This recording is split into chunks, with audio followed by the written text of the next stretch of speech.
As I write this reflection on the Wednesday of Holy Week, April 8th, 2020, it just started snowing again. I was out for a walk a few minutes ago around my quiet neighborhood in Regina, and I had to quicken my pace and turn my back against the wind to stay warm. Part of the problem was that I put away my big red parka and switched to a lighter jacket earlier this week when a bright sunny day made me think that spring had actually arrived in Saskatchewan. Some Lutheran colleagues invited me this week to participate in a little video production that will be live streamed on Facebook on Easter Sunday afternoon at 3 p.m. in Saskatchewan. It will be 50 ecumenical and diverse voices, each giving a 50-second reflection that begins with, "I see resurrection today, ... and then completes the thought. I suppose that someone could have initiated a little project like this any year on Easter. It's 50 little reflections in celebration of the 50 days of the season of Easter.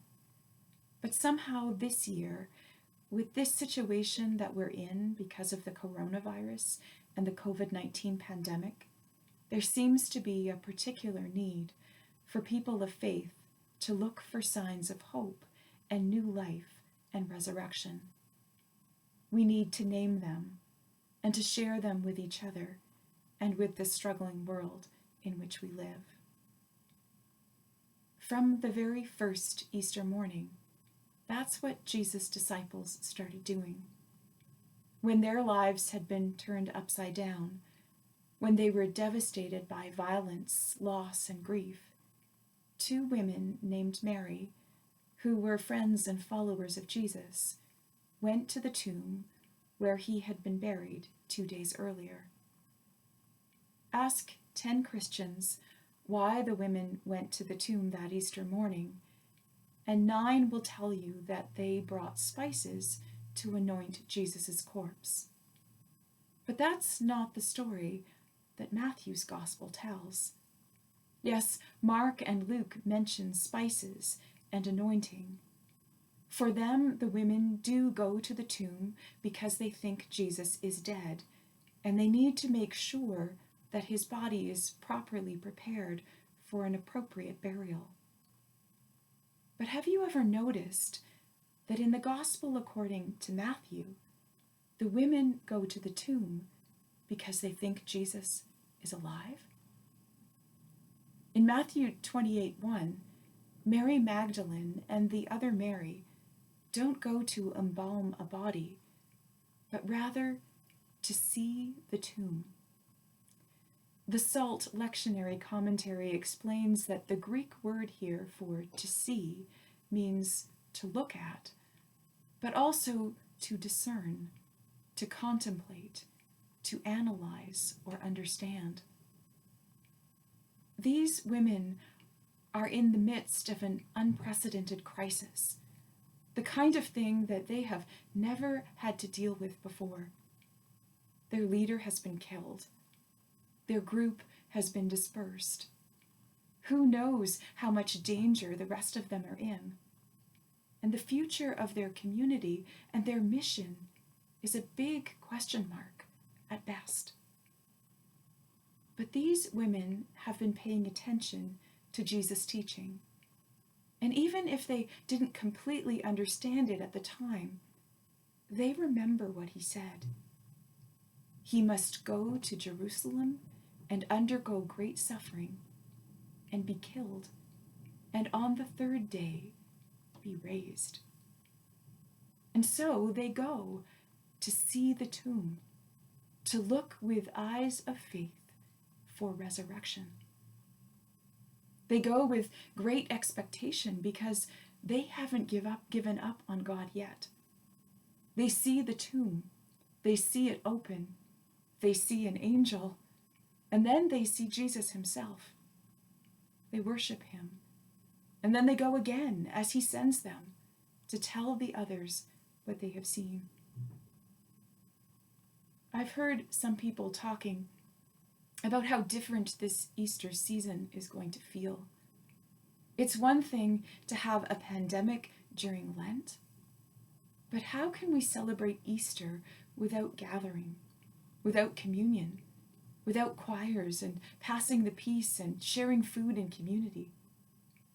Could we postpone it until things improve, until things get back to normal? Could we put it on hold until we have more reasons to smile and to celebrate? I suppose we could, but I think we'd be missing the point of Easter. Because it's not a celebration of our abundance, of how good things already are. It's not a day to rejoice because we have big, beautiful, full churches, lovely Easter dresses, the best music program in the city, and an amazing display of lilies in the sanctuary. Nor is it a celebration of our perfect families, comfortable homes, well-paying jobs, or growing investments. Easter is a celebration of new life and hope in the context of disappointment, death, and despair. And we celebrate Easter best when we, as people of faith, go to see the tomb. We go to the places and situations and people who are grieving, who are suffering, who are struggling in our world today. And we look for, and we discern, and we open our eyes of faith to see resurrection. Perhaps we'll only see glimpses of it now. Healthcare workers giving their all to care for the sick.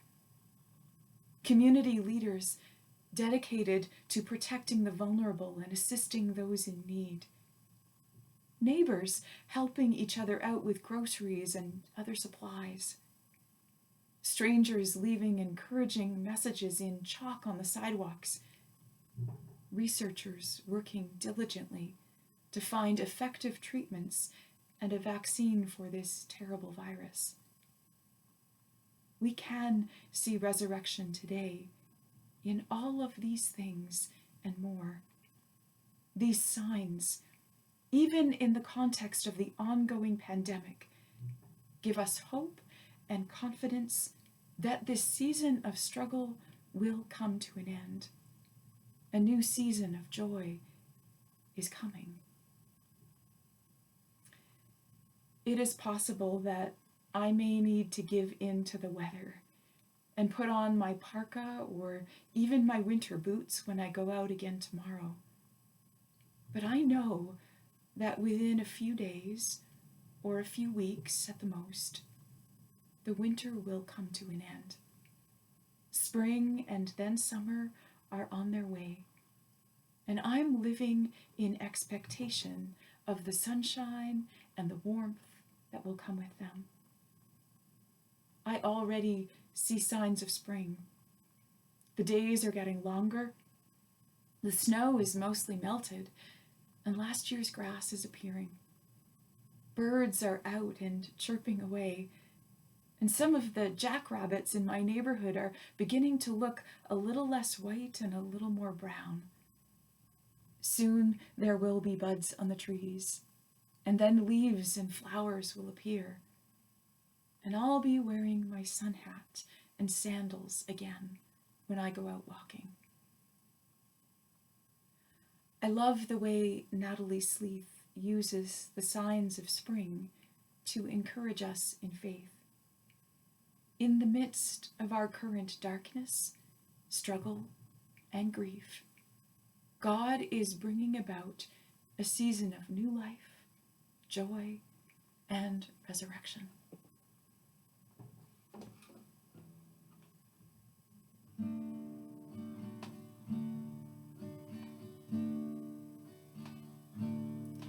In the bulb there is a flower, in the seed an apple tree, in cocoons a hidden promise, butterflies will soon be free. In the cold and snow of winter there's a spring that waits to be unreal.